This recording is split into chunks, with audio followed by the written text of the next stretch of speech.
नमस्कार, ऑनलाइन शिक्षण में आपका स्वागत है।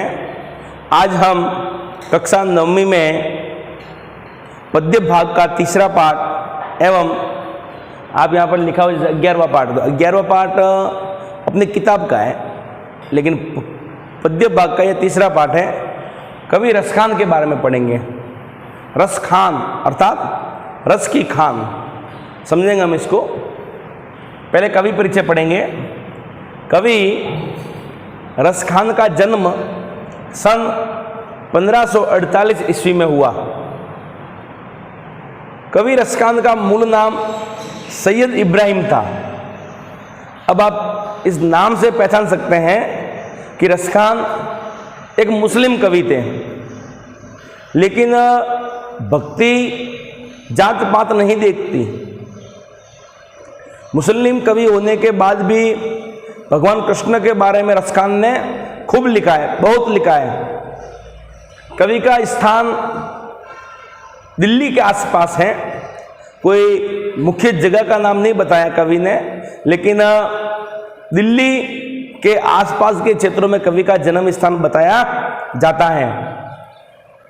रसखान के गुरु का नाम गोस्वामी विठलनाथ था। गोस्वामी विठलनाथ से दीक्षा लेने के बाद रसखान ब्रज भूमि में जाकर बस गए। ब्रज भूमि के जो क्षेत्र हैं, गोकुल है, मथुरा है, वृंदावन है, वहां पर रहने लगे। ब्रज भूमि में जाकर बस गए। कवि रसखान का निधन 1628 ईस्वी में हुआ। कवि रसखान की दो प्रमुख रचनाएं हैं, सुजान रसखान और प्रेम वाटिका। रसखान रचनावली के नाम से उनकी रचनाओं का संग्रह भी मिलता है। यदि कवि रसखान की हमें रचनाओं का संग्रह देखना है तो हम रसखान रचनावली के नाम से मिलता है। प्रमुख कृष्ण भक्त कवि रहे हैं रसखान।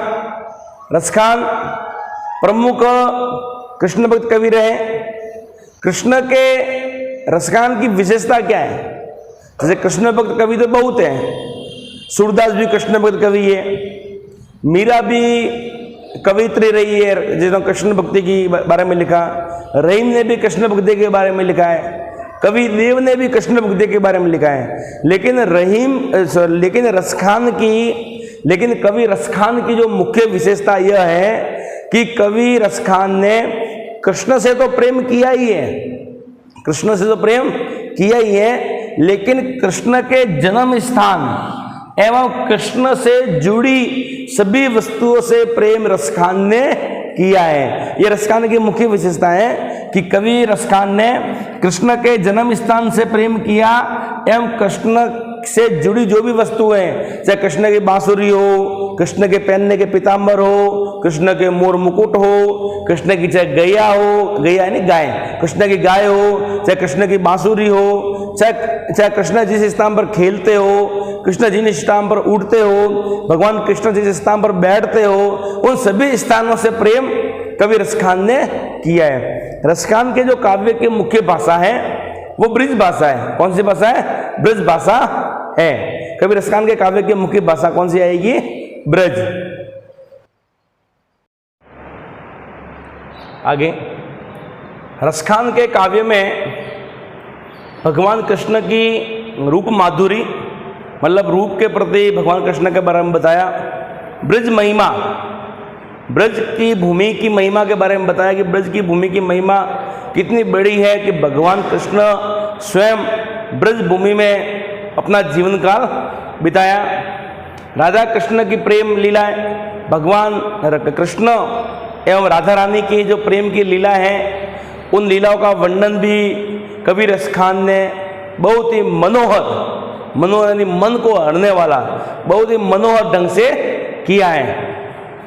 कवि रसखान अपनी प्रेम की तन्मयता, भाव विवलता और आसक्ति के उल्लास के लिए जितने प्रसिद्ध हैं, उतने ही अपनी भाषा की मार्मिकता, शब्द चयन के लिए भी प्रसिद्ध है। मतलब रसखान जितने रूप वर्णन भाव अपने मन में जो भाव आते थे उनके लिए, अपना भगवान कृष्ण के प्रति आसक्त, अपना सब कुछ भगवान कृष्ण के लिए न्योछावर करने वाले, अपना सब कुछ भगवान कृष्ण के ऊपर लगाने वाले, उसके लिए कवि रसकानंद ने जितनी प्रसिद्धि प्राप्त की है उतनी अपने काव्य में अपनी भाषा के लिए, ब्रज भाषा थी, आपको मैंने पूर्व में बताया, ब्रज भाषा के लिए मार्मिकता, यानी ऐसे ऐसे कवि रसखान ने शब्दों का प्रयोग किया है कि मर्म स्पर्शी है, अपना हृदय पिघल जाता है, ठीक है। और शब्द इतने चयनित कवि रसखान ने किए हैं कि जिसकी अपन जितनी प्रशंसा करें उतनी भी कवि रसखान के लिए कम होगी। तो कवि रसखान इस प्रकार से प्रसिद्ध है अपने काव्य में। पाठ परिचय में अपन देखते हैं तो अपनी पाठ्य पुस्तक में कवि रसखान के 4 पद हैं, 4 छंद है, जो पद अपन कह सकते हैं, 4 पद हैं। पहले व दूसरे पद के अंदर भगवान कृष्ण व कृष्ण भूमि के प्रति प्रेम, कि कृष्ण से भी जितना प्रेम करते थे उतना का उतना प्रेम रसखान कृष्ण की भूमि यानी ब्रज गोकुल की भूमि से भी करते थे। तीसरे पद के अंदर भगवान कृष्ण का जो रूप है, रूप सौंदर्य पर गोपियों का चित्रण बताया कि कृष्ण भगवान के रूप को देखकर गोपियां किस प्रकार से भगवान से प्रेम करती है, कृष्ण से प्रेम करती है, उसके बारे में बताया।